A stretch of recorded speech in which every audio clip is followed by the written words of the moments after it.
Hello everyone. आज हम जो है वो सीए इंटर का कंपनी लॉ सब्जेक्ट स्टार्ट करने जा रहे हैं। मेरी कोशिश रहेगी कि इन वीडियोस के थ्रू मैं आपको जो है वो कंपनी लॉ के जो सारे के सारे सेक्शंस है उनकी शॉर्ट शॉर्ट वीडियोस बना के डालूँ, उसका ओवरव्यू दूँ, उसके अंदर आपको रिवीजन करने में काफ़ी हेल्पफुल रहेगा।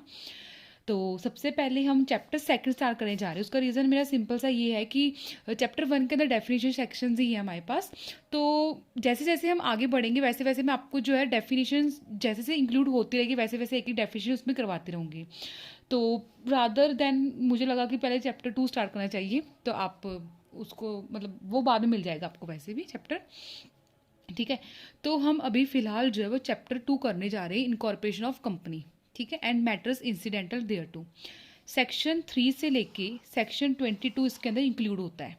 ठीक है, तो आज जो मैं करवाने जाऊंगी मैं आपको इसके अंदर section 3, section 3A and section 8, ये तीन कंपनीज की जो है वो तीन सेक्शंस का आपको ओवरव्यू देने जाऊंगी। सबसे पहले हम करते हैं सेक्शन 3।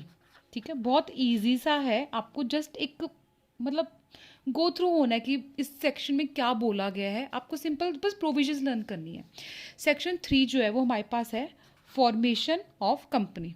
कौन सा है अपने पास? Formation of company. और मैं इसमें आपको स्टडी मैट ही प्रेफर करूँगी, आपको भी देखना भी मैं सारा स्टडी मैथ्स के थ्रू ही करवाऊंगी। सबसे पहले हम सेक्शन 3 करने जा रहे हैं, that is the formation of company. देखो भाई सिंपल सी बात ये है कि इसमें सेक्शन 3 हम करने जा रहे हैं, दैट इज़ द इनकॉर्पोरेट अपने पास है फॉर्मेशन ऑफ कंपनीज। ठीक है, तो बिफोर मैं एक बार आपको सीधा वहाँ से स्टार्ट कराऊँ, मैं आपको सिंपल सी एक डेफिनेशन बता देती हूँ कि कंपनी क्या होती है। कंपनी जो एक सेपरेट लीगल आइडेंटिटी होती है जिसकी परपेचुअल सक्सेशन होता है फॉर लॉफुल पर्पस। सबसे पहली बात तो इसमें ये याद रखना कि कंपनी जो बनाई जाती है वो लॉफुल पर्पस के लिए बनाई जाएगी। ठीक है, ऑब्वियसली बात, अगर आप जाते हो रजिस्ट्रार के पास, आप बोलते हो कि हम जो है वो कोई इलीगल पर्पस के लिए कंपनी ओपन करने जा रहे हैं, तो आपको कोई भी इनकॉर्पोरेशन का सर्टिफिकेट नहीं देगा। ठीक है, देन इसमें एक चीज़ याद रखना कि प्रमोटर्स कौन से होते हैं। प्रमोटर वो सारे के सारे पर्सन होते हैं, person who initiate promotion of company, जो क्या कर रहे हैं, कंपनी को बनाने में इनिशिएट कर रहे हैं, मतलब शुरुआत कर रहे हैं, जो उसको हम क्या बोलते हैं, प्रमोटर्स बोलते हैं। All persons who take step for registration of company. देखो कंपनी जो होती है वो इन पर्सन तो है नहीं, वो खुद तो जाके रजिस्ट्रार के पास बोलेगी कि नहीं, बोलेगी नहीं कि मुझे जाके जो है कंपनी हम इनकॉर्पोरेट करना चाहते हैं। तो कंपनी के बिहाफ पे जो है हमारे प्रमोटर्स जो होते हैं वो क्या करते हैं, इनिशिएटिव लेते हैं, किसके लिए, कि वो मतलब कंपनी को इनकॉर्पोरेट करवाने के लिए। ठीक है, तो प्रमोटर्स कौन से होते हैं? Promoter as a person who initiate to promote the promotion of the company. ठीक है, जो स्टेप्स लेते हैं for the registration of company. ठीक है, सबसे पहली बात तो ये आ गया आपको चीज़ समझ में। ठीक है, तो इसने ये बताया कि प्रमोटर्स कौन से होते हैं जो कंट्रोल करते हैं अफेयर्स ऑफ द कंपनी को, जो डायरेक्टली या इनडायरेक्टली करें। ठीक है, मतलब उनके डायरेक्शंस पे हमारे सारे के सारे काम होते हैं। उन्होंने ये लिखा है कि विद हुज एडवाइस, डायरेक्शन और इंस्ट्रक्शंस जो है, जो बोर्ड ऑफ डायरेक्टर्स जो है कंपनी के, उनको काम करना पड़ेगा। ठीक है, अब हम स्टार्ट करते हैं सेक्शन 3 से, that is the formation of company. ठीक है, अब देखो सुनो मेरी बात ध्यान से। कंपनी के अंदर आपको एक चीज़ समझनी होगी, हमारे पास कंपनी है। ठीक है, कंपनी में दो तरीके की है अपने पास, प्राइवेट प्राइवेट कंपनी, ठीक है, एंड पब्लिक कंपनी। ठीक है, देखो तीन तरीके की होती है अपने पास कंपनीज, इसमें भी तीन तरीके की होगी। That is limited by shares. ठीक है, limited by shares, limited by guarantee. ठीक है, and the third one is unlimited.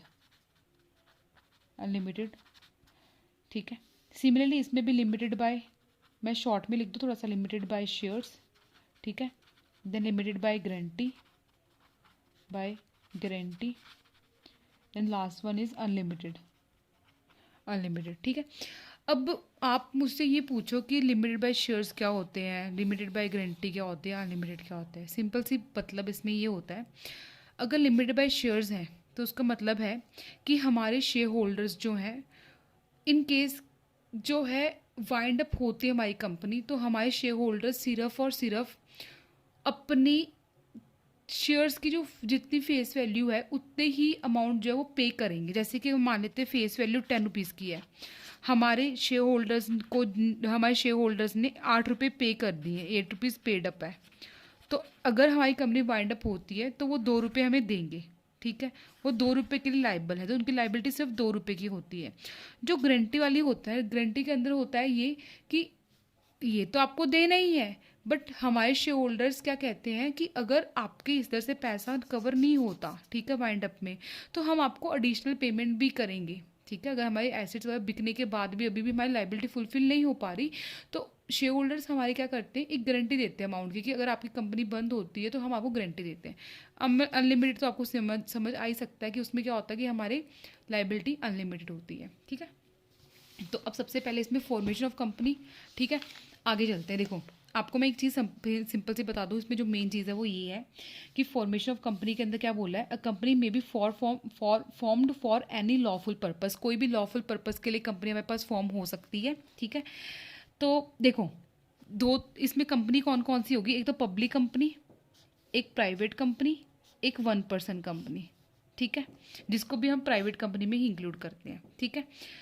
उसने बोला है कि फॉर्मेशन के लिए सबसे पहला क्या होना चाहिए, मिनिमम नंबर ऑफ पर्सन्स कितने होते हैं, ठीक है।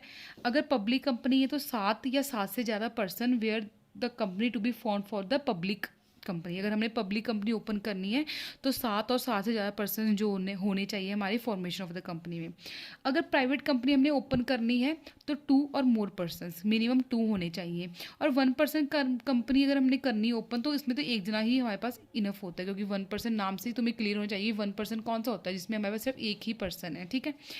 अब वो क्या करेंगे, जो भी लोग इंटरेस्टेड हैं उसके अंदर अपनी उस कंपनी में, तो वो क्या करेंगे, अपना नाम जो है वो सब्सक्राइब कराएंगे बाय सब्सक्राइबिंग देयर नेम्स और his name to the memorandum. मतलब मेमोरेंडम के अंदर क्या करेंगे, अपना नाम जो है वो सब्सक्राइब करवाएंगे, ठीक है। और सारी की सारी जो रिक्वायरमेंट्स ऑफ दिस एक्ट जो है वो कंप्लाई करेंगे, and complying with requirement of this act in respect of registration, ठीक है। सिंपल सी बात है। क्या होगा मैं आपको बता देती हूँ, इसके अंदर होगा ये कि अपने पास देखो, अगर पब्लिक कंपनी है, अगर अपने पास पब्लिक कंपनी है, ठीक है, देखो अगर है अपने पास पब्लिक कंपनी, ठीक है, तो कितने जने, 7 और मोर, मिनिमम तो 7 होने ही चाहिए, ठीक है। अगर है प्राइवेट कंपनी तो प्राइवेट कंपनी में 2 और मोर, ठीक है। और अगर अपने पास है 1 पर्सन कंपनी, 1 पर्सन कंपनी है तो अपने पास कितने होने चाहिए उसके अंदर, 1 पर्सन, ठीक है। आगे चीज़ समझ में, ये सारे के सारे लोग क्या करेंगे, अपना नाम क्या करेंगे, सब्सक्राइब करेंगे, नाम किधर, अपने मेमोरेंडम के अंदर, complying with all the requirements of this act, ठीक है। अच्छा, एक सेक्शन आता है अपने पास, सेक्शन 3A। सेक्शन 3A वो क्या कहता है, वो कहता है कि अगर मानो हमारे पास मिनिमम नंबर उन्होंने डिस्क्राइब किए होते 7, 2, 1, अगर ये मेंबर्स जो है वो क्या होते हैं, कम हो जाते हैं, ठीक है। 7 से कम हो गए, 2 से कम हो गए, एक तो रहा ही नहीं, मतलब है ना, ठीक है। तो जैसे कि अगर मेरी कंपनी है, अब ये क्या कहता है, सेक्शन कहता है कि अगर इफ़ एट एनी टाइम जो नंबर ऑफ मेंबर्स है कंपनी का, नंबर ऑफ मेंबर्स, ठीक है, किसके, ऑफ कंपनी के, ठीक है। मैं शॉर्ट में यूज़ कर रही हूँ कंपनी का, ऐसे आपको यूज़, चलो मैं लिख ही देती हूँ यार, इज़ रिड्यूस्ड, अगर वो रिड्यूस कर दी जाते हैं, ठीक है, डैट इज़ कि पब्लिक के अंदर 7 से कम, लेस देन 7, 7 से कम, और प्राइवेट में 2 से कम, प्राइवेट में 2 से लेस। तब क्या होगा भाई, जब तुम्हें बताया गया था कि मिनिमम नंबर ऑफ पर्सन इतने होने चाहिए और फिर भी आपने जो है क्या किया कि आपके नंबर ऑफ मेंबर्स कम हो गए, फिर क्या करोगे भाई, फिर उसने बोला है कि इफ़ एट एनी टाइम जो number of members of the company is reduced, in case of public company below 7 और in case of private company below 2, और कंपनी को जो है फिर भी कंपनी अपना बिजनेस कैरी ऑन कर रही है, and the company carries on business for more than 6 month, और ऐसा करते हुए वो 6 मंथ से ज़्यादा हो चुका है, उनको 6 मंथ से ज़्यादा हो चुका है, ठीक है। जबकि हमें पता है कि हमारे नंबर ऑफ मेंबर्स कम हो चुके हैं, फिर भी हमारी कंपनी जो है 6 महीने से ज़्यादा जो है वो ऐसे ही कैरी ऑन कर रही है अपना बिजनेस, देन क्या होगा, then every person who is member of the company during the time that is so carries on business for six month से ज़्यादा, मतलब कि अगर 6 मंथ से ज़्यादा फिर भी वो बिजनेस कैरी करते हैं और उन लोगों को ये अवेयर था, उनको पता था कि वो ऐसे ही कर रहे हैं काम, तो सारे के सारे पर्सन सेवरली लाइबल होंगे। देखो ये आपको मैं बताती हूँ इसके अंदर, इस सेक्शन के अंदर है क्या, देखो ये चीज़ बोली है, if at any time of, देखो member severally liable in certain cases, ठीक है, if at any time the number of members of the company reduce, अगर रिड्यूस हो जाती है, in case of public company, in case of private company below 7 हो जाती है, बिलो 2 हो जाती है, और जो कंपनी है वो अपना बिजनेस कैरी ऑन कर रही है for more than 6 month while the number of members is reduce, हमारे रिड्यूस हो चुके हैं मेंबर, फिर भी वो अगर ऐसा काम कर रही है,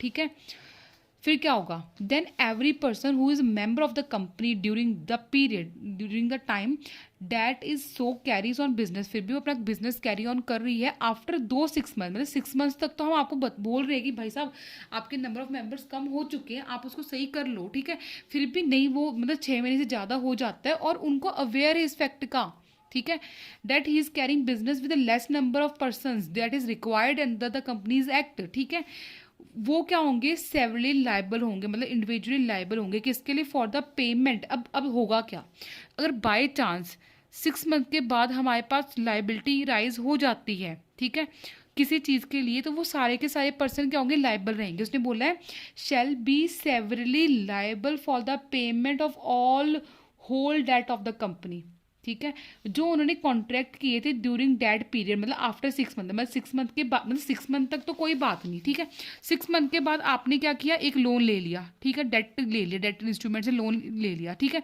वो भी 10 करोड़ रुपए का, ठीक है, और इसमें अगर भी कोई डिफॉल्ट होता है तो मेंबर्स लाइबल रहेंगे वो सारे के सारे, ठीक है, उसने ये चीज़ बोली है कि shall be severally liable for the payment of whole debt of the company contracted during that period, मतलब आफ्टर 6 मंथ के बाद जो है वो लाइबल होंगे, and may be severally sued for, उनको स्यू भी किया जा सकता है। तो आपके 2 सेक्शन इजिली कवर हो चुके हैं, that is the section 3 and section 3A। अब मैं आपको कुछ ना प्रोविजंस करवाई जा रही हूँ। अब देखो आपको ये तो समझ आ गया कि पब्लिक कंपनी, प्राइवेट कंपनी और ओपीसी, ठीक है, अब ओपीसी कुछ स्पेशल प्रोविजंस है, वो ध्यान से देखो क्या बोलता है। देखो सिंपल सी बात है कि as we know very well कि ओपीसी कंपनी के अंदर सिर्फ एक ही पर्सन जो होता है वो एज ए मेंबर होता है, ठीक है, बट बाय चांस वो मेंबर जो है वो उसकी डेथ हो जाती है या वो इनकैपेबल हो जाता है, तो फिर होगा क्या, ये भी तो प्रॉब्लम आएगी ना एक। तो उसने बोला कुछ स्पेशल प्रोविजंस है हमारे respect the formation of 1 person company, तो ध्यान से देखो वो क्या बोलता है, the memorandum of 1 person company shall indicate the name of the other person, मतलब कि क्या होगा कि जो ओपीसी का मेमोरेंडम होगा उसके अंदर जो है हम एक नाम लिखेंगे, किसका, नॉमिनी का नाम लिखेंगे, ठीक है, नॉमिनी का नाम लिखने का मतलब ये हुआ कि हम उसको क्या करेंगे, इंडिकेट करेंगे नेम किसका, अदर पर्सन का, जिसको हम क्या बोलते हैं, नॉमिनी बोलते हैं।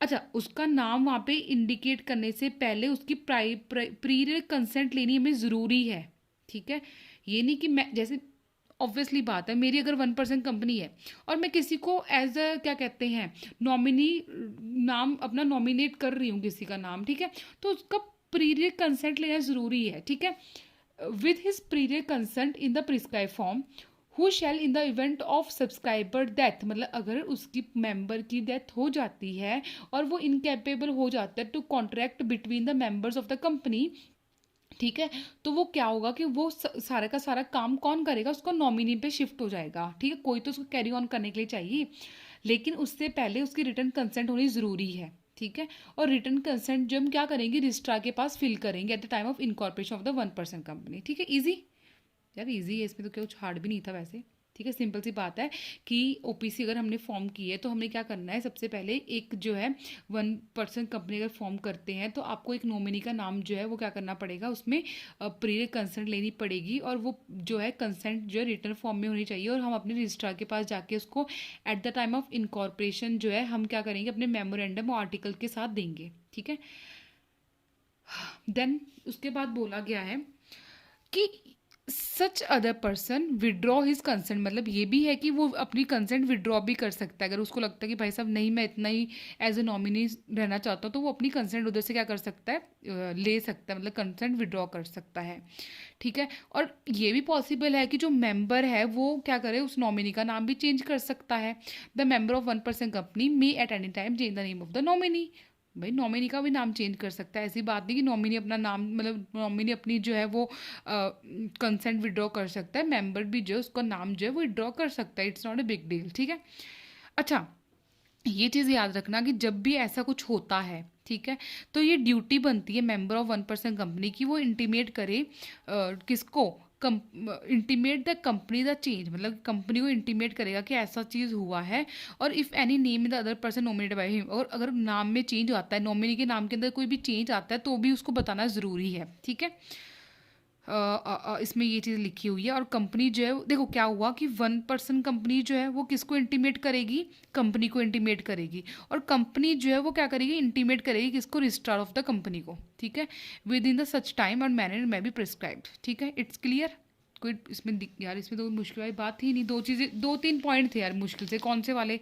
सबसे पहले तो क्या है, नॉमिनी का नाम। ठीक है। नॉमिनी का नाम हमने क्या करना है, उसके अंदर इंडिकेट करना है। ठीक है। मेमोरेंडम के नॉमिनी का नाम कहाँ बताना है, मेमोरेंडम में बताना है। ठीक है। पहले बात तो ये। सेकंड, अपने पास इसके अंदर क्या करना है, हमने उसकी प्रीरियर कंसेंट लेनी है। प्रीरियर कंसेंट लेनी है हमें। ठीक है। और हमें क्या करना है, और मैं बताती हूँ क्या करना है हमको। और हमें क्या करना है, अच्छा नॉमिनी सेलेक्ट क्यों किया गया है, क्योंकि इन केस अगर हमारे पास जो है वो पर्सन इनकेपेबल हो जाता है, डेथ हो जाती है, तो वो क्या करेगा, उसके बिहाफ पे काम करेगा। ठीक है। प्रीवियर कंसर्न लेना जरूरी है। जो मेंबर है वो जिस मर्जी टाइम पे चेंज कर सकता है। ठीक है। By giving a notice. ठीक है। मे change the name of the nominee, मतलब कि जो सिंपल सी बात है कि मेंबर जो है, जो मेंबर है हमारा, वो जब मर्जी नॉमिनी का नाम चेंज कर सकता है। ठीक है। और नॉमिनी चेंज कर सकता है। ठीक है। और एक चीज़ में ये है कि ड्यूटी है किसकी, मेंबर ऑफ, ड्यूटी है किसकी, मेंबर की ड्यूटी है कि जब मेंबर ऑफ 1% कंपनी की ड्यूटी है कि वो ये जो चेंज हुआ है वो इंटीमेट करेगा कंपनी को। वो इंटीमेट किसको करेगा, कंपनी को करेगा। और जो कंपनी है वो किसको इंटीमेट करेगी, रजिस्ट्रार को इंटीमेट करेगी। ठीक है। ये तो क्लियर है तुम्हें, मुझे लगता नहीं इसमें कोई दिक्कत होनी चाहिए तुम्हें यार। ईजी सा था सेक्शन, इतना कुछ मुश्किल भी नहीं था इसमें। अच्छा, ये हो चुका है अपना अपना सेक्शन 3 और 3 ये तो हो चुका है। अब सेक्शन हम करते हैं अपना formation of company with charitable objective. देखो मैं आपको आज फॉर्मेशन ही करवा रही हूँ। ठीक है। ये भी ज़्यादा कुछ में हार्ड नहीं है, इजी सा ही है। देखो सिंपल सी बात है, सेक्शन 8 कंपनीज के बारे में हम पढ़ने जा रहे हैं। और मेरी कोशिश रहेगी कि मैं आपको इस बुक से ही करवा दूँ। ठीक है ना, आपको भी, क्योंकि आपके पास स्टडी मैट तो होगा ही। देखो सुनो मेरी बात। Formation of company with charitable objective, that is the section 8 company क्या बोलता है, ध्यान से सुनना। मुझे लगता है यहाँ से करवाना चाहिए तुम्हें। कुछ नहीं है, सिंपल सी बात है। नॉट फॉर प्रॉफिट कंपनीज होती है, सेक्शन 8 कंपनी को हम बोलते हैं। सेक्शन 8 कंपनीज जो होती है वो क्या होती है, एनपीओ होती है। ठीक है। उनका ऑब्जेक्टिव क्या होता है, commerce, science, education, social welfare, religion, art, sports, research, charity, इन सभी को क्या करना है, प्रमोट करना होता है। और एक चीज़ याद रखना, इसका अगर कोई भी प्रॉफिट होता है तो वो कहाँ पे यूज़ होगा, in the promotion of its objective only. याद रखना ये चीज़ कि इसका प्रॉफिट हम कभी भी किसी अदर पर्पज़ के यूटिलाइज नहीं कर सकते। इनका सिर्फ जो पैसा है वो सिर्फ ऑब्जेक्टिव को प्रमोट करने के लिए ही यूज़ होगा। ठीक है। डिविडेंड जो है वो कभी भी हम इसमें डिस्ट्रीब्यूट नहीं करते। आपके पास क्वेश्चन भी आ सकता है क्या, मतलब कि 1% कंपनी के पास इतना प्रॉफिट हुआ है तो वो डिविडेंड डिस्ट्रीब्यूट करने लगी, तो आप बोलोगे कि नहीं कर सकती, बिकॉज उसका ऑब्जेक्टिव के अंदर सीधा सीधा लिखा हो कि 1% कंपनी का अगर कोई भी प्रॉफिट होता है तो वो यूटिलाइज करेगी सिर्फ और सिर्फ प्रमोट करने के लिए। किसको, ऑब्जेक्टिव होता है कंपनी को प्रमोट करने के लिए। ठीक है। ये चीज़ याद रखना। ठीक है। आगे हम चलते हैं। अभी ये जो अपने पास है, power of central government to issue the licence. देखो सुनो इसमें है क्या। अब अगर कोई भी पर्सन या एसोसिएशन ऑफ पर्संस चाहते हैं कि वो एनपीओ एस्टेब्लिश करे, तो वो क्या करेंगे, वो सेंट्रल गवर्नमेंट के पास जाएंगे। ठीक है। मतलब इन शॉर्ट, अगर आपको एनपीओ एस्टेब्लिश करना है तो आप क्या करोगे, ये पावर किसके पास है लाइसेंस देने की? वो सिर्फ पावर है सेंट्रल गवर्नमेंट के पास कि आप जो है वो एनपीओ एस्टेब्लिश कर सकते हो। देखो ध्यान से पढ़ना, वर्डिंग्स को ध्यान से पढ़ना, थोड़े से क्या लिखा गया है। देखो वो बोलता है कि दिस सेक्शन अलॉज सेंट्रल गवर्नमेंट, ये सेक्शन जो है वो अलाउ करता है किसको? सेंट्रल गवर्नमेंट को टू रजिस्टर सच पर्सन और एसोसिएशन ऑफ पर्सन, ठीक है, विद लिमिटेड लाइबिलिटी। लाइबिलिटी क्या रहेगी इनकी? लिमिटेड रहेगी हमेशा, ठीक है। और इनको कोई भी वर्ड यूज़ करने की ज़रूरत नहीं होती, मतलब जो एनपीओ होता है ना हमारे पास, उसके अंदर कोई भी लिमिटेड या प्राइवेट लिमिटेड यूज़ करने की ज़रूरत नहीं होती, ठीक है, टू इट्स नेम, ठीक है। सिंपल सी बात है, सेंट्रल गवर्नमेंट के पास पावर है कि वो लाइसेंस इशू कर सकती है किसको? पर्सन और एसोसिएशन ऑफ पर्सन को, ठीक है। और उनकी लाइबिलिटी क्या रहेगी? लिमिटेड लाइबिलिटी रहेगी, without the addition of word limited और private limited to its name. अपने नाम के पीछे उनको कोई भी ऐसा वर्ड यूज़ करने की ज़रूरत नहीं है। और वो क्या करेंगी? इशू करेंगे लाइसेंस, ठीक है। जैसे सिंपल सी बात है कि उनको लाइसेंस इशू करने के लिए कुछ कंडीशंस प्रिस्क्राइब होती है, वो सारी की सारी कंडीशंस अगर फुलफिल हो जाती है तो सेंट्रल गवर्नमेंट उनको क्या करते हैं? एक लाइसेंस इशू कर देते हैं, ठीक है। The registrar shall on application register, कहता है कि अब रजिस्ट्रार क्या करेगा? उनका नाम जो है रजिस्टर कर लेगा एज अ सच पर्सन और एसोसिएशन ऑफ पर्सन का, ठीक है, एज कंपनी, ठीक है।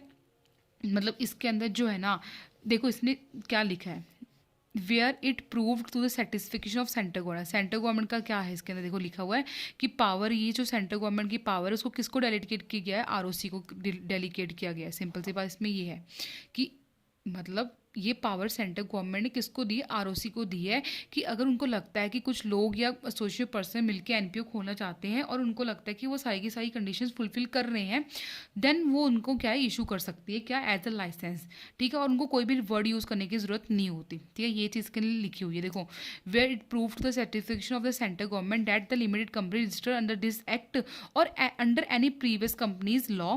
और उनका ऑब्जेक्टिव जो है और जो रिस्ट्रिक्शन या प्रोविजन जो है, कुछ भी जो है, ये सब चीज़ें उनको फिट लगती है कि भाई सब कुछ ठीक है, सारी की सारी कंडीशंस फुलफिल हो चुकी है, तो वो क्या है? अपना यूज़ कर सकते हैं, मतलब to change its name by omitting the limited, ठीक है। और in case of private limited वो नाम उसका हटा सकते हैं, सिंपल सी बात है, ठीक है।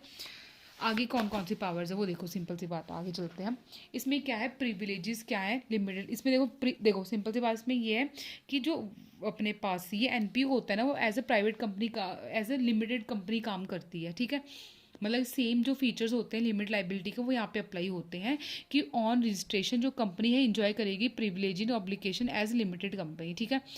नेक्स्ट है कि कोई भी फर्म जो है उसका मेंबर बन सकती है सेक्शन 8 कंपनी का, ठीक है। सेक्शन 8 कंपनी की कोई भी मतलब कि कोई भी फर्म जो है may be member of the section 8 company. अच्छा, याद रखना अल्ट्रेशन करना है अगर हमें एमओए और एओए के अंदर, याद रखना सेक्शन 8 कंपनी को अगर अल्ट्रेशन करनी है मेमोरेंडम या आर्टिकल्स के अंदर, ठीक है, a company register under this act shall not alter the provisions of memorandum और आर्टिकल्स। उसके लिए सबसे पहले उनको सेंट्रल गवर्नमेंट की अप्रूवल लेनी होगी। देखो इसने क्या बोल रहा है कि देखो पावर्स किसको डेलीगेट किया? रीजनल डायरेक्टर को। किसको डेलीगेट की है? रीजनल डायरेक्टर को की है। और उसके बाद जो है power has been delegated to ROC की भी डेलीगेट की गई है। मतलब कि हम रीजनल डायरेक्टर भी कह सकते हैं या आरओसी को भी कह सकते हैं, ठीक है। Conversion of into any kind of company, simple सी बात है कि क्या अपने पास जो है सेक्शन 8 कंपनी किसी दूसरी कंपनी में कन्वर्ट हो सकती है या नहीं हो सकती। उसने बोला है कि a company registered under this section में convert itself into company of any other kind only after complying with the conditions. वो कहते हैं कि हाँ ऐसी कोई दिक्कत नहीं है, वो कन्वर्ट हो सकती है, लेकिन उसने बोला है कि सारी की सारी कंडीशंस जो है वो फुलफिल करनी पड़ेगी। उसने बोला है कि कंपनी जो रजिस्टर्ड है अंडर सेक्शन 8 में और जो कन्वर्ट करवा चाहती है अपने आप को किसी दूसरी कंपनी के अंदर, तो उसको स्पेशल रेजोल्यूशन पास करना पड़ेगा जनरल मीटिंग के अंदर, और उसके बाद क्या होगा? वो रजिस्टर हो सकती है, ठीक है। रिवोकेशन ऑफ लाइसेंस, ये काफ़ी मतलब इंपॉर्टेंट टॉपिक है। रिवोकेशन में क्या होता है गाइस? रिवोकेशन ऑफ लाइसेंस, ठीक है। इसमें क्या होता है कि अगर हमें लगता है कि हमारी देखो एक सेकेंड में बताती हूँ आपको, या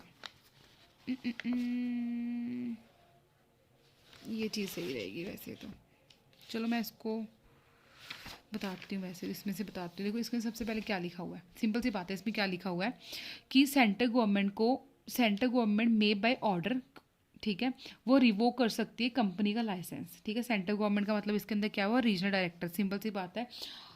आरडी मतलब रीजनल डायरेक्टर को ही पावर्स दी गई है। ठीक है, इसके लिए। ठीक है, सेंट्रल गवर्नमेंट अपने ऑर्डर दे सकती है कि वो लाइसेंस को क्या कर सकते हैं, रिवोक कर सकते हैं किसी भी कंपनी का, जहाँ पे उनको लगता है कि वो जिस कंडीशंस पे उन्होंने कंपनी बनाई थी, ठीक है, वो सारी की सारी रिक्वायरमेंट्स जो हैं, जिस मतलब हमने जिस बेसिस पे आपको लाइसेंस दिया था, वो सारी की सारी कॉन्ट्राविन कर रही है, मतलब वो कंडीशन फुलफिल नहीं कर रहे आप। जैसे हो सकता है कि आपने प्रॉफिट जो है वो ऑब्जेक्टिव को प्रमोट करने के लिए यूटिलाइज नहीं किया है, या हम कह सकते हैं कि वो डिविडेंड डिस्ट्रीब्यूट कर रही है, कुछ ऐसा काम कर रही है और वॉलेट कर रही है अपने ऑब्जेक्टिव्स को, या पब्लिक इंटरेस्ट में नहीं है वो काम, तो जो है हम उसका लाइसेंस रिवोक कर सकते हैं। और रजिस्ट्रार जो है उसका क्या करेगी, हाथों हाथ उसके नाम के पीछे लिमिटेड और प्राइवेट लिमिटेड लगा देगी कंपनी के नाम के पीछे। ठीक है, but before such revocation central government को उस कंपनी को अपनी क्या कहते हैं सेक्शन 8 कंपनी को अपॉर्चुनिटी देनी है टू बीइंग हर्ड। ठीक है, उसको सुना जाए एक बारी पहले। Similarly where a licence revoke, central government जो है ऑर्डर कर सकती है जो उसको सेटिस्फाई लगता है पब्लिक इंटरेस्ट के अंदर। सिंपल सी बात है कि जब सेंट्रल गवर्नमेंट को लगा कि भाई साहब ये अपने ऑब्जेक्टिव के अकॉर्डिंग काम नहीं कर रहा, तो क्या करेंगे, वो उसका लाइसेंस जो है वो रिवोक कर सकते हैं। ठीक है, और उसको वाउंड अप कर सकते हैं, उसको मतलब बंद कर सकते हैं या अमलगामेट कर सकते हैं दूसरी कंपनी के साथ। ठीक है, और बट सिंपल सी बात है, लेकिन ये सब कुछ करने से पहले उनको क्या करना है कि रीजनेबल अपॉर्चुनिटी देनी, कि उनको सुना जाए। वेयर लाइसेंस इज रिवोक, आप जहाँ पे हमें लाइसेंस रिवोक किया गया है, and where the central government satisfy है कि डैट इट इज़ असेंशियल, हाँ मतलब जहाँ पे लाइसेंस रिवोक किया गया है और जहाँ पे सेंट्रल गवर्नमेंट को सेटिस्फाई है कि ये असेंशियल है, ये ज़रूरी है कि उसका लाइसेंस रिवोक किया जाए। ठीक है, तो वो क्या कर सकती है, उस कंपनी का लाइसेंस रिवोक करके उसको जो है वो अब दूसरी कंपनीज में क्या कर सकती है, अमलगामेट कर सकती है विद अदर कंपनीज को जिनका सेम ऑब्जेक्टिव है, सेम। ये बहुत इंपॉर्टेंट है यार, ये बहुत इंपॉर्टेंट है, ये याद रखना कि अमलगामेट अगर करना भी है तो आपको सिमिलर ऑब्जेक्टिव्स के साथ वालों को करना है, याद रखना ये चीज़। ठीक है, देन क्या है, ये चीज़ लिखी हुई है कि उसने बोला सिमिलर ऑब्जेक्टिव के होना चाहिए। ठीक है, इफ़ ऑन वाइंडिंग अप और डिसोल्यूशन के टाइम पे जो है हाँ, इसमें एक चीज़ बोली कि जैसे कंपनी डिसॉल्व कर दी है, ठीक है, वाइंड अप कर ली है, फिर भी after the satisfaction of debt and liabilities और डेट का हमने सबको सेटिस्फाई कर लिया है, they may be transfer to other company registered under this section और having the same similar objectives. ठीक है, अच्छा अच्छा, उसने बोला है कि अगर फिर भी पैसा बच जाता है, ठीक है, सब्जेक्ट टू सच कंडीशन और ट्राइबल में इम्पोज और may be sold and proceeds, कहते हैं वो सब कुछ को बेच सकती है, एसेट्स एंड लाइबिलिटीज़ को, उनके एसेट्स को सोल्ड कर सकती है और उनको जो प्रोसीड्स जो है वो क्रेडिट कर सकती है कहाँ पे, इंसॉल्वेंसी एंड बैंकरप्टी फंड के अंदर। ठीक है, ये देखो ये चीज़ सेम वापस यार एक चीज़ को बार बार रिपीट किया गया है कि कंपनी जो रजिस्टर्ड है अंडर 6 सेक्शन के अंदर वो अमलगामेट होगी ओनली विद अनदर कंपनी जो सिमिलर ऑब्जेक्टिव होगा। ठीक है, पेनल्टी क्या है, पेनल्टी याद रखना क्या है, पेनल्टी अगर देखो मैं आपको ये चार्ट समझा देती हूँ। देखो सिंपल सी बात है, अगर कॉन्ट्रावेंशन होता है तो लाइसेंस रिवोक कर सकती है। ठीक है, लाइसेंस रिवोक करके क्या कर सकती है, उसको दूसरी कंपनीज में कन्वर्ट कर सकती है, तो प्राइवेट या लिमिटेड के अंदर नाम में कन्वर्ट कर सकती है, उनका वाइंड अप कर सकती है, उनको अमलगामेट कर सकती है सिमिलर कंपनी के साथ। ठीक है, अच्छा वाइंड अप करती है, वाइंड अप कर दिया जैसे, और उसके बाद सरप्लस है, अभी भी पैसा बच गया भाई, उनकी सारी एसेट्स लाइबिलिटी बेचने के बाद फिर भी पैसा बच गया, फिर तुम क्या करोगे उस पैसे का, उस पैसे को ट्रांसफर करोगे सिमिलर कंपनी, मतलब कि अगर सेम ऑब्जेक्टिव वाली कंपनी में ट्रांसफर करोगे, या फिर क्या करोगे उनका दूसरा फंड जो है इंसॉल्वेंसी एंड बैंकरप्टेसी फंड के अंदर ट्रांसफर करोगे। ठीक है, और अगर पनिशमेंट क्या होगी इसमें, कंपनी को 10 लाख से 1 लाख रुपए 1 करोड़ तक की पनिशमेंट मिल सकती है। ऑफिसर को क्या है, सिंपल सी बात है, 25,000 से लेकर 25 लाख तक जो है वो क्या कर सकती है, उसको पनिशमेंट मिल सकती है। अच्छा एक चीज़ याद रखना कि 1% कंपनी क्या कहते हैं, सॉरी माय फॉल्ट, अगर अपने पास सेक्शन 8 कंपनी बनती है, सेक्शन 8 कंपनी बनती है तो सेक्शन 8 कंपनी को कुछ एक्सेप्शंस दी गई है कि वो जनरल मीटिंग कॉल कर सकती है 14 डेज नोटिस के अंदर, अदरवाइज हमें 21 डेज का नोटिस देना पड़ता है। मिनिमम नंबर ऑफ डायरेक्टर्स या इंडिपेंडेंट डायरेक्टर्स की यहाँ पे अप्लाई नहीं होती।